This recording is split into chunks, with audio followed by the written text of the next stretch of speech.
Close your eyes, sweetheart. No matter what happens next, don't let fear decide who you are.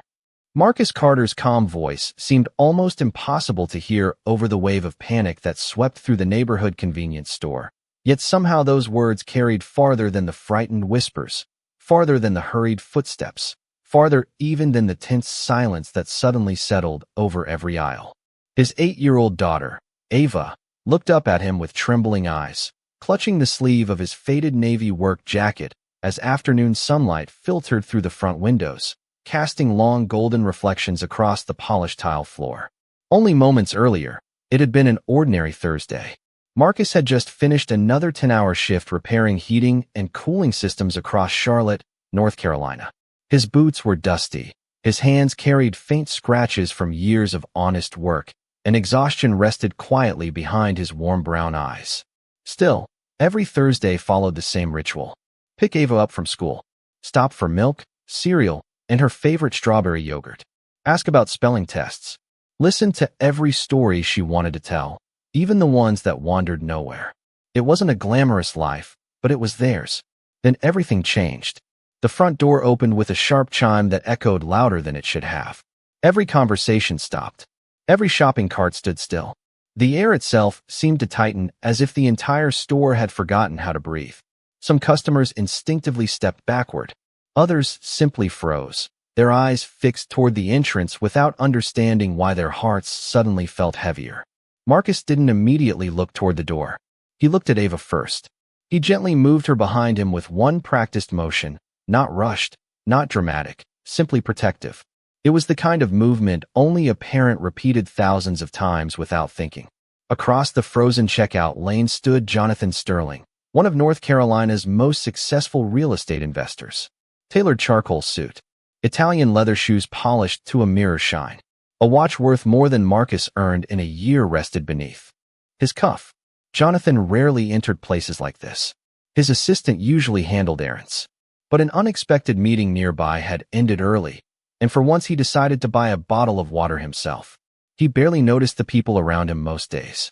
Years of boardrooms and billion-dollar negotiations had trained him to judge quickly. Strong people acted. Weak people panicked. That was how the world worked, or so he believed. His eyes landed on Marcus almost by accident. Not because Marcus looked important, but because he looked strangely peaceful. While anxious faces searched desperately for someone else to take control, the black single father remained remarkably steady. There was no anger in his expression, no reckless confidence, only quiet awareness. Jonathan frowned. Something about the man's composure didn't fit the moment. The fluorescent lights hummed softly overhead. Outside, light rain tapped gently against the windows, turning the parking lot into a shimmering sheet of silver. Somewhere near the refrigerators, a little boy began to cry before his mother wrapped both arms around him. A shopping basket slowly tipped over, an orange rolling lazily across the floor until it stopped against Marcus's worn boot. He never took his eyes off Ava. Then, from only a few feet away, an elderly woman suddenly grabbed the edge of a checkout counter, her breathing becoming shallow as fear overwhelmed her. Several customers noticed, but were too frightened to move. Jonathan saw her as well, yet something held everyone in place. Every second stretched longer than the last. And that was the exact moment Marcus Carter made a decision that no one inside the store would ever forget. Marcus slowly lifted one open hand, keeping his movements deliberate enough that even a frightened stranger could understand he meant no harm. His other arm remained behind Ava, gently reminding her to stay where she was. The elderly woman struggled to catch her breath, her face losing color as she leaned against the counter, her grocery basket resting at her feet with a loaf of bread and a carton of eggs still inside. Nobody ignored her because they did not care. They ignored her because fear had quietly convinced them that someone else should move first. Marcus understood that feeling. He had lived through enough difficult days to recognize how fear could freeze even good people. He looked toward the anxious young man near the entrance and spoke with a voice that never rose above a calm conversation. She needs to sit down. Let me help her. Nobody has to get hurt today. The request floated through the heavy silence. Jonathan Sterling found himself staring at Marcus instead of the unfolding situation around him. In every business crisis he had ever faced, people talked louder, demanded control, blamed someone else, or tried to prove they were the smartest person in the room. Marcus did none of those things. There was no performance in his voice, no attempt to appear fearless. It was something entirely different. It was discipline. Jonathan suddenly realized that the strongest presence in the building belonged to the man wearing worn work boots rather than the expensive suit. Ava carefully peeked around her father's shoulder. Her small fingers still clutched his jacket, but she remembered something he had told her months earlier after she became frightened during a thunderstorm. Courage is not pretending you are never afraid. Courage is choosing what kind of person you will be while you are afraid. She repeated those words silently now, almost like a prayer. The elderly woman swayed again. Marcus waited for a brief nod before taking one careful step forward, then another, never rushing, never making anyone feel cornered. He knelt beside her, keeping his posture low and his hands visible. "Ma'am, I need you to look at me," he said gently. "Take one slow breath with me." She tried but struggled. Marcus smiled with quiet encouragement. "That is all right. We will try together again." His steady breathing became a rhythm she could follow.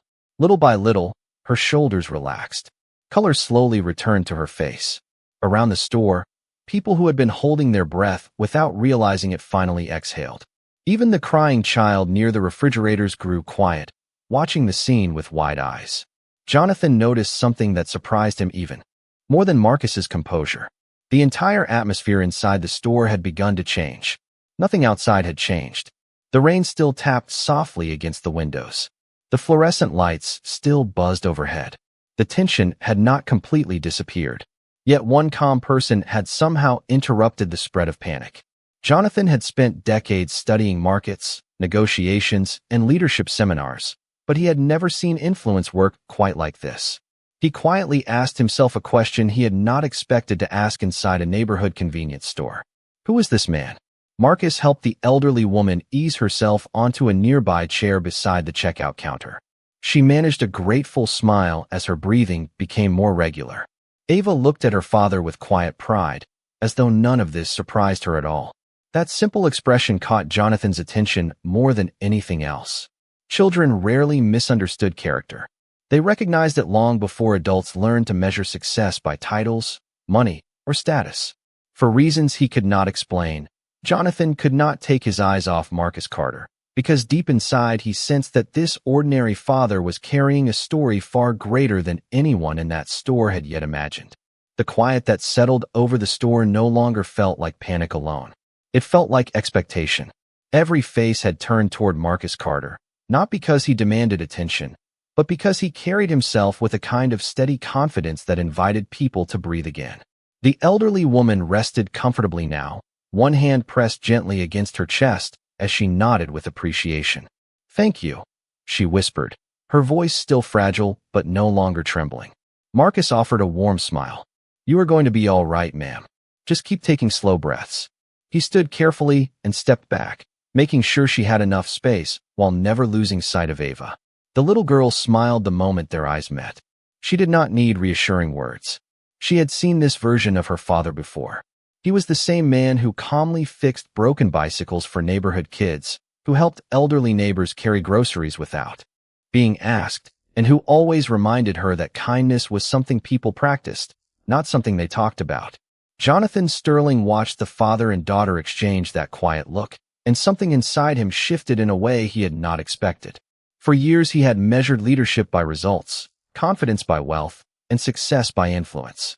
Yet none of those things explained why everyone in the store seemed instinctively drawn toward Marcus. It was not authority. It was trust. Jonathan found himself wondering how a man with worn work boots and a modest paycheck had earned something money could never purchase. Near the front windows, the anxious young man who had entered the store earlier lowered his shoulders ever so slightly. His breathing became slower as he looked at Marcus with uncertainty instead of panic. Marcus noticed it immediately. He did not stare. He did not judge. He simply spoke with quiet sincerity. "Today does not have to become the worst day of your life." Those words hung gently in the air. No accusation, no lecture, no anger, just possibility. The young man's eyes flickered downward for a brief moment, as though he had not expected anyone to speak to him like another human being. Jonathan caught every second of that exchange. Decades of negotiating billion-dollar contracts had taught him to recognize tiny changes in body language, and what he witnessed now was unmistakable. Fear was giving way to hesitation. Hesitation often opened the door to reason. The store manager slowly released the breath he had been holding. One customer quietly reached for a tissue and handed it to the elderly woman without saying a word. Another gently comforted the frightened little boy standing beside the refrigerators. The atmosphere continued to soften, one small act of compassion at a time, all because one ordinary father had refused to surrender his humanity. Ava looked around the room and realized something remarkable. People who had entered the store as strangers were beginning to care about one another. It reminded her of something Marcus often told her during their evening walks through the neighborhood. Courage spreads faster than fear when someone is willing to go first. Jonathan repeated those words silently in his own mind, although he had never heard them before. They somehow described exactly what he was witnessing. For the first time in many years, the millionaire realized he was learning a lesson that no business school, executive conference, or boardroom presentation had ever taught him. And as Marcus quietly turned his attention back toward the anxious young man near the entrance, Jonathan sensed that the most extraordinary part of this story had not even begun. Marcus took one slow step forward, stopping several feet away from the anxious young man near the entrance. He made certain there was still plenty of distance between them, his hands relaxed at his sides, his posture open instead of confrontational. The silence inside the store grew so complete that even the soft hum of the beverage coolers seemed unusually loud. Outside, the rain had become a gentle mist, blurring the streetlights beyond the glass doors into warm circles of amber. Marcus spoke first, his voice steady and unhurried. "You do not know me, and I do not know your story, but I know this moment does not have to define the rest of your life." The young man's breathing remained uneven. His eyes darted around the store before returning to Marcus, as though searching for a reason not to believe him. Marcus did not move any closer. Instead, he glanced briefly toward Ava, who still stood quietly behind the checkout counter. She offered her father a small nod, the same silent encouragement she always gave him before one of her school presentations. It reminded Marcus why he had to remain exactly as he was. Calm was not something he performed. It was something he practiced every day because his daughter was always watching. Jonathan Sterling studied every detail with growing fascination. He had spent decades believing leadership meant taking command, speaking louder than everyone else, and proving confidence through certainty. Marcus was doing the opposite. He listened more than he spoke. He allowed silence to do part of the work. He offered dignity before expecting cooperation. Jonathan had negotiated with governors, chief executive officers, and international investors, yet he had never witnessed influence built entirely upon respect. The young man swallowed hard before speaking for the first time. "You think you know what I have been through?" His words carried frustration more than anger. Marcus answered without hesitation. "No, I would never pretend to know your life. But I know every person deserves one chance to make a better decision than the one they made a minute ago." Those words settled over the room like gentle rain after a long summer heat wave. No one interrupted. No one whispered. The customers simply watched as the tension continued to loosen its grip. The elderly woman, now breathing comfortably, folded her hands together and quietly prayed under her breath. The store manager looked from Marcus to Jonathan, then back again, realizing that neither wealth nor authority had become the strongest force inside his little store. Compassion had. Ava remembered another evening years earlier when she had accidentally broken her mother's favorite coffee mug, one of the last things they still had after her mother passed away. Marcus had never raised his voice. He had simply knelt beside her and said, "Mistakes tell us who we become next, not who we are forever." Standing there now, she realized her father was offering that same grace to a complete stranger. Jonathan felt an unfamiliar tightness in his chest. He had built charitable foundations, donated millions of dollars, and funded scholarship programs. Yet he suddenly wondered whether he had ever truly seen people before judging them. Marcus was looking beyond fear and beyond appearances, searching for the person hidden underneath. The millionaire quietly lowered his eyes, almost embarrassed by how much this ordinary father was teaching him in the middle of an ordinary convenience store. Then the young man's shoulders finally relaxed, And for the first time since he had entered the building, uncertainty replaced desperation. Marcus noticed the change immediately but remained perfectly still, understanding that trust, once invited into a room, had to be given the space to grow. The young man lowered his head, and for several long seconds he simply stood there, saying nothing. The silence was no longer sharp or frightening. It had become thoughtful, almost fragile, like thin ice beginning to melt beneath the first warmth of spring. Marcus remained exactly where he was. He knew that people rarely changed because they were cornered. They changed when someone gave them room to choose differently. "You still have a choice," Marcus said softly. "Walk out of here remembering that one bad day does not have to become your whole life." The words lingered in the quiet store. Jonathan Sterling watched the young man's face transform little by little. The tension around his eyes softened. His shoulders dropped another inch. The determination that had brought him into the store slowly gave way to exhaustion. It was the look of someone who had been carrying too much for far too long. Marcus recognized it because he had worn that same expression years earlier after losing his wife to a sudden illness. There had been mornings when simply getting Ava ready for school felt impossible. Bills had piled up. Sleep had become a stranger. Friends slowly disappeared, unsure what to say to a grieving father. Yet every morning, a little girl with bright eyes still counted on him to smile first. Marcus had learned then that strength was not built during easy seasons. It was built one quiet decision at a time. He looked toward the young man again. "Someone is waiting for you to come home," Marcus said gently. "Maybe they are a parent. Maybe they are a grandparent. Maybe it is someone you think has already given up on you. Do not decide for them that hope is gone." Those words landed with unexpected weight. The young man's eyes filled with emotion, and he quickly looked toward the floor as though embarrassed to let anyone see it. Jonathan noticed something else. Marcus had never once asked about money. He had never asked why any of this had happened. He cared first about the person standing in front of him. That realization unsettled the millionaire more than anything else. In boardrooms, every conversation eventually reached numbers, contracts, profits, or losses. Marcus had somehow reached the human heart before discussing anything else. Ava quietly stepped forward until she stood beside the elderly woman. The older lady reached for the little girl's hand, and Ava squeezed it with gentle reassurance. Neither of them spoke. They did not need to.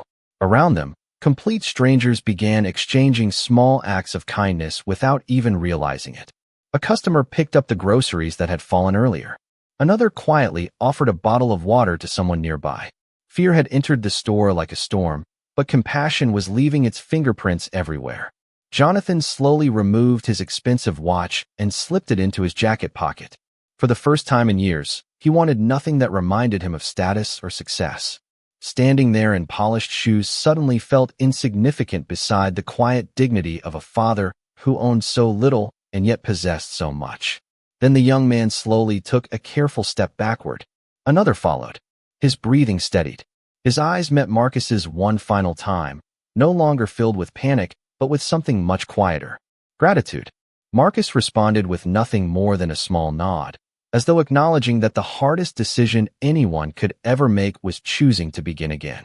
Outside, the distant sound of approaching sirens blended softly with the falling rain, while inside the little convenience store, every person present sensed that they had just witnessed something far more powerful than fear. They had witnessed the extraordinary courage of ordinary compassion. The soft echo of approaching sirens grew closer, but inside the convenience store no one rushed to speak. The silence had changed once again. It no longer belonged to fear. It belonged to reflection. Raindrops traced slow paths down the front windows, catching the fading afternoon light until the glass shimmered like brushed silver. Marcus Carter finally released a slow breath he had been holding for what felt like an eternity. Only then did he turn toward Ava. She stepped into his arms without saying a word, wrapping both hands around his waist, as though she had known all along that everything would somehow be all right. Marcus rested one hand gently on the back of her head and closed his eyes for a brief moment. There was no celebration in his expression, only gratitude. Jonathan Sterling watched the quiet reunion from across the aisle, feeling strangely out of place inside his own expensive suit. He had spent years believing extraordinary people announced themselves through titles, achievements, and influence. Yet the most remarkable person he had ever met was standing in front of a refrigerated dairy case, wearing a faded work jacket with dust still clinging to the sleeves. The elderly woman slowly stood with help from another customer. She walked toward Marcus with careful steps, her breathing steady now, and placed a gentle hand over his. "You reminded all of us how to stay human," she whispered. Marcus smiled modestly and shook his head. "We reminded each other." Those 4 words lingered in Jonathan's mind more powerfully than any speech he had heard at a leadership conference. We reminded each other. There was no pride in Marcus's voice, no desire for recognition, only the quiet belief that goodness belonged to everyone willing to choose it. The store manager looked around at the scattered grocery baskets, the forgotten shopping lists, and the customers who had begun helping one another tidy the aisles without being asked. Just 30 minutes earlier, these people had been complete strangers. Now they exchanged reassuring smiles, offered bottles of water, gathered dropped belongings, and comforted frightened children as though they had known each other for years. Compassion had quietly transformed the room. Ava looked up at her father. "Mom would have been proud of you," she said softly. Marcus's eyes glistened for just an instant before he smiled. "She would have been proud of all of us today." Jonathan lowered his head. Those simple words stirred memories he had buried beneath decades of business meetings and financial reports. He remembered missing school concerts because another acquisition seemed more important. He remembered promising his late wife that work would slow down someday, only to discover that someday never came. Standing there now, surrounded by ordinary people showing extraordinary kindness, he wondered how many moments of real life he had traded for another line on a balance sheet. Outside, the rain finally began to fade, and a thin ribbon of golden sunlight slipped beneath the clouds, stretching across the wet pavement until its reflection reached the front entrance of the store. The warm light spilled through the glass, touching Marcus and Ava first before slowly filling the room. Jonathan could not explain why that image stayed with him. Perhaps because it looked less like sunlight and more like hope quietly returning after a storm. As the authorities calmly entered to ensure everyone was safe, Marcus never stepped forward to tell his story or seek attention. He simply picked up the gallon of milk that had remained beside the checkout counter since the afternoon began, smiled at Ava, and prepared to leave. Jonathan watched every movement carefully, knowing with complete certainty that if this father walked out of the store without another word, he might disappear back into ordinary life forever. Jonathan made a silent promise to himself. Before the day was over, he would find out exactly who Marcus Carter really was. Jonathan Sterling did not go back to his downtown office that afternoon. Instead, he sat alone in the back seat of his black sedan as rainwater slowly slid across the tinted windows, replaying every moment from the convenience store in his mind. His driver glanced into the rearview mirror twice, surprised that the billionaire had not answered a single phone call in nearly 30 minutes. Finally, Jonathan broke the silence. "Find everything you can about Marcus Carter." His assistant looked up from a tablet. "The gentleman from the store, sir?" Jonathan nodded once. "Not his credit score. Not his social media. I want to know who he really is." Less than an hour later, a slim folder rested in Jonathan's hands. He expected to find military service, law enforcement training, or years working as a professional negotiator. Instead, the first page left him speechless. Marcus Carter had never served in the military. He had never worn a police badge. He had never worked in crisis management. He had spent the past 12 years repairing heating and air conditioning systems across Charlotte, earning an honest living one service call at a time. Jonathan frowned, turning another page. The report continued. Widowed 6 years earlier. Wife passed away after a long battle with a rare autoimmune illness. Sole caregiver during her treatment while raising a 2-year-old daughter. Declined multiple higher-paying jobs that required extensive travel because he refused to leave Ava with strangers. Jonathan stopped reading. The words blurred for a moment as he stared through the windshield. "That cannot be everything," he murmured. His assistant quietly handed him another document. "There is one more detail, sir." Jonathan unfolded it carefully. It was a handwritten letter from the director of a local grief support center. The letter thanked Marcus for volunteering every Tuesday evening during the past 5 years. According to the director, Marcus spent hours simply sitting with people who had recently lost loved ones. He never charged $1. He never accepted recognition. He simply listened. Jonathan felt something tighten in his throat. 5 years, he asked softly. Every Tuesday. His assistant nodded. Without missing a week. Jonathan leaned back against the leather seat and closed the folder. Suddenly, everything inside the convenience store made sense. Marcus had not remained calm because he had received special tactical training. He had remained calm because life had already taught him how to sit beside pain without running from it. He had learned patience beside a hospital bed. He had learned compassion while comforting his frightened wife through sleepless nights. He had learned steady breathing because a little girl had needed one parent to remain strong after losing the other. None of those lessons came with medals. None appeared on a resume. Yet together they had shaped a man capable of bringing peace into the most uncertain moments. Jonathan lowered his eyes to his own reflection in the dark window. He suddenly saw a stranger staring back. A man who had built companies but neglected relationships. A man who understood investments but had forgotten how to invest his time in people. The convenience store had not changed Marcus Carter. It had exposed him. And now Jonathan realized the greatest surprise was not what Marcus had done that afternoon. The greatest surprise was how someone the world barely noticed had quietly become the kind of man the world desperately needed. Jonathan carefully folded the letter, placed it back inside the folder, and whispered words he had not spoken in years. I have been measuring success all wrong. 3 days later, Marcus Carter was kneeling beside an outdoor air conditioning unit behind a small family-owned bakery on the east side of Charlotte. The morning sun had already warmed the pavement, and the scent of fresh bread drifted through the crisp spring air. Sweat rolled down his forehead as he tightened the final connection and listened for the familiar hum of the compressor returning to life. The bakery owner smiled with relief. You saved another busy morning, Marcus. He simply smiled back. Happy to help. His phone buzzed gently inside his pocket. It was a reminder that Ava's school art show began at 3 o'clock sharp. He glanced at the time and smiled to himself. No matter how busy work became, he never missed the moments that mattered most.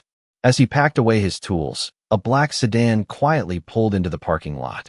Marcus barely noticed until the driver's door opened and Jonathan Sterling stepped onto the sidewalk without security guards, without assistance, and without the polished confidence that usually surrounded him. Instead, he walked forward with the careful hesitation of someone carrying words that mattered. Marcus straightened and wiped his hands with a clean shop towel. Good morning, he said warmly. Jonathan stopped a few feet away and looked at the man who had unknowingly changed the direction of his life. For several seconds, neither spoke. Finally, Jonathan extended his hand. I came here to thank you. Marcus accepted the handshake with a gentle smile. There is no need for that. Jonathan slowly shook his head. There is every need. He looked down briefly before continuing. I have spent my life believing leadership meant standing in front of people. Last week you showed me. It begins by standing beside them. Marcus remained quiet, allowing the billionaire to finish without interruption. I read about your volunteer work, Jonathan continued. 5 years. Every Tuesday. You never told anyone. Marcus shrugged softly. People who are grieving do not need another speech. Most days they just need someone willing to stay. Jonathan felt those words settle deeply inside him.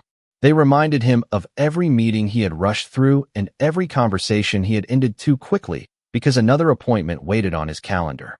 I would like to ask something of you, Jonathan said. Not as a businessman. As a man who still has a great deal to learn. Marcus listened patiently. I am creating a community leadership initiative through my foundation. Not another seminar. Not another motivational program.